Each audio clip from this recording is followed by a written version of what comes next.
ಕಾರ್ಯಕ್ರಮದಲ್ಲಿ ಪಾಲ್ಗೊಂಡು ಮಾತನಾಡಿದ ಅವರು ಸರ್ವ ಸಮಾಜದ ಬಾಂಧವರಿಗೆ ಉತ್ತಮವಾದ ಸಂಬಂಧ ಹೊಂದಿದ ಹದನೂರು ಅವರು ರಾಜ್ಯದಾದ್ಯಂತ ಸಂಚರಿಸಿ ಸಮಾಜವನ್ನ ಸಂಘಟಿಸುವುದರ ಜೊತೆಗೆ ಸಾವಿರಾರು ನಾಯಕರನ್ನ ಬೆಳಗಿಸಿ ದಾರಿ ತೋರಿಸುವುದರ ಮೂಲಕ ದಾರಿ ದೀಪವಾಗಿದ್ದರು. ಅಂತಹ ಮಹಾನ್ ನಾಯಕರು ಸ್ಮರಣೆ ಹಾಗೂ ನುಡಿ ನಮನ ಅತ್ಯಂತ ಅರ್ಥಪೂರ್ಣ ಎಂದು ಬಣ್ಣಿಸಿದರು.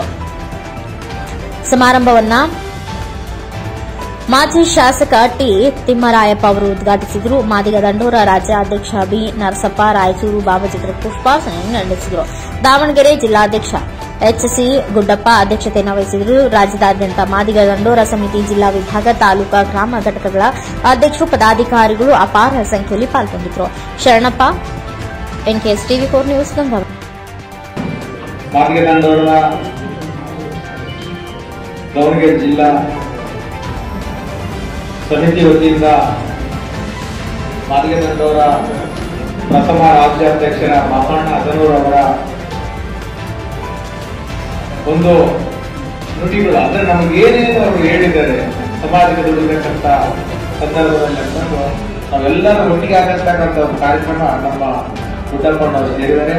ಈ ಒಂದು ಕಾರ್ಯಕ್ರಮದ ಸಾನ್ನಿಧ್ಯ ವಹಿಸಿರ್ತಕ್ಕಂಥ ನಮ್ಮ ಸಮಾಜದ ಶ್ರೀ ಶ್ರೀ ಶ್ರೀ ಮಾದರ ಚೆನ್ನಯ್ಯ, ಬಸವಮೂರ್ತಿ ಮಾದರ ಚೆನ್ನಯ್ಯ ಅವರ ಪಾದಕ ನಮಸ್ಕಾರ ಮಾಡಿ ಮತ್ತು ಇಲ್ಲಿ ಕೂತಿರ್ತಕ್ಕಂಥ ವೇದಿಕೆ ಮೇಲೆ ಎಲ್ಲಾ ರಾಜ್ಯ ಅಧ್ಯಕ್ಷರಿಗೆ ಮತ್ತು ಇಲ್ಲಿ ಬಂದಿರತಕ್ಕಂಥ ಎಲ್ಲಾ ಕ್ರಾಂತಿಕಾರಿ ಹೋರಾಟಗಾರರಿಗೆ, ಎಲ್ಲರಿಗೆ ಪತ್ರಕರ್ತರಿಗೆ ನಾವು ಒಂದಿಷ್ಟು ನಾನು 2 ಮಾತು ಹೇಳಲಿಕ್ಕೆ ಇಷ್ಟಪಡ್ತೇನೆ.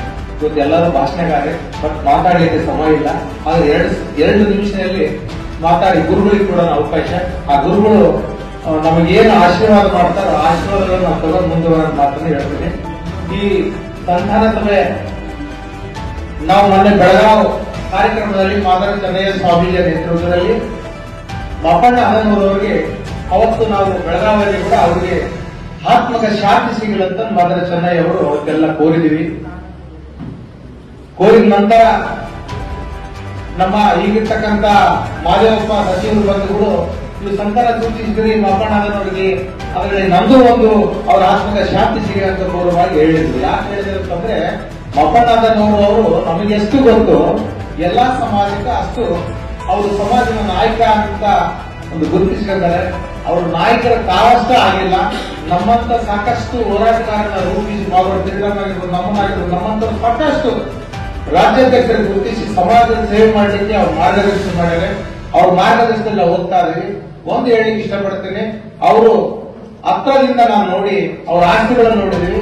ಈ ಸಮಾಜಕ್ಕೆ ಅವ್ರು ಎಲ್ಲೇ ಮಾತಾಡ್ತಾ ಯಾರು ನಾವು ಏನ್ ಮಾತಾಡ್ತಿದ್ದೋ ಅವರೆಲ್ಲ ಸುಳ್ಳು. ಆದ್ರೆ ಅವ್ರು ಮಾಡೋದು ಸ್ವಂತ ಒಂದು ಹೈದರಾಬಾದ್ ರೋಡ್ ಮೇಲೆ ಅವ್ರ 3 ಎಕರೆ ಜಮೀನಿದೆ.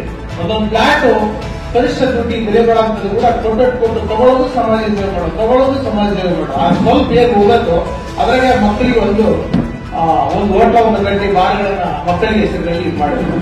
ಬಟ್ ನಾನಷ್ಟೇ ಬೇಡ ಮಕ್ಕಳು ತುಳಿಗೆ ಅಂತಂದು ಒಂದು ಮುಖ್ಯಮಂತ್ರಿ ಸಿದ್ದರಾಮಯ್ಯ ಅವರು ಬರುವಾಗ ಗುಲ್ಬರ್ಗದಲ್ಲಿ